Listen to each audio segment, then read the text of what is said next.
Global star Ram Charan, creative genius Sukumar కలయికలో cinema అంటే ప్రేక్షకుల్లో అంచనాలు ఏ స్థాయిలో ఉంటాయో ప్రత్యేకంగా చెప్పనక్కర్లేదు. వీరిద్దరి కాంబినేషన్లో వచ్చిన రంగస్థలం ఇండస్ట్రీ రికార్డులను తిరగరాయడమే కాకుండా ఒక క్లాసిక్ గా నిలిచిపోయింది. ఇప్పుడు మరోసారి ఈ క్రేజీ కాంబో యాష్ RC-17 కోసం జతకట్టనుంది.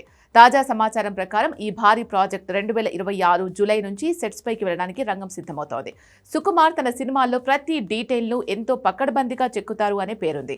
ఈ ప్రాజెక్టు విషయంలోనూ ఆయన అదే పంథాను అనుసరిస్తున్నాడు. ఇప్పటికే ఈ సినిమాకు సంబంధించిన పూర్తి స్క్రిప్ట్ వర్క్ పూర్తయినట్టు తెలుస్తోంది. ప్రస్తుతం సుకుమార్ కథనానికి తుది మెరుగులు దిద్దే పనిలో నిమగ్నమయ్యాడు. కథలో ఎమోషన్స్, ఎలివేషన్స్ పీక్స్ లో ఉండేలా ఆయన జాగ్రత్తలు తీసుకుంటున్నాడు. సినిమా షూటింగ్ ప్రారంభం కావడానికి ఇంకా టైం ఉన్నప్పటికీ ఈ చిత్రం ప్రస్తుతం ప్రీ ప్రొడక్షన్ దశలో శరవేగంగా పనులు జరుపుకుంటోంది.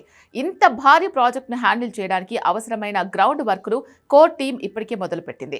షూటింగ్ సమయంలో ఎలాంటి ఆటంకాలు లేకుండా స్మూత్ గా సాగిపోయేలా పక్కా ప్రణాళికతో టీం ముందుకు వెళ్తోంది. ఇక ఈ సినిమా షూటింగ్ స్కెడ్యూల్స్ గురించి ఆసక్తికరమైన విషయం బయటకొచ్చింది. ఈ చిత్రాన్ని అత్యంత భారీ క్యాన్వాస్ పై తెరకెక్కిస్తూ ఉండడంతో షూటింగ్ ప్రక్రియ దాదాపు ఏడాది పాటు కొనసాగనుందనే సమాచారం.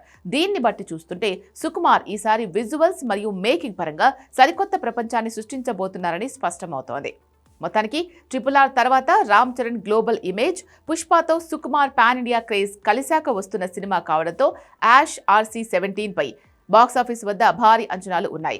సుదీర్ఘమైన షూటింగ్ స్కెడ్యూల్ మరియు పక్కా స్క్రిప్ట్తో వస్తున్న ఈ సినిమా మరోసారి తెలుగు సినిమా సత్తాను చాటడం ఖాయంగా కనిపిస్తోంది. మెగా అభిమానులకు ఇది నిజంగా పండగ లాంటి వార్తే. ప్రస్తుతం బుచ్చిబాబు సినిమాతో బిజీగా ఉన్నాడు చరణ్. ఇది మరో 2 నెలల్లో షూటింగ్ పూర్తి కానుంది. ఆ తర్వాత లెక్కల మాస్టారు రంగంలోకి దిగనున్నాడు.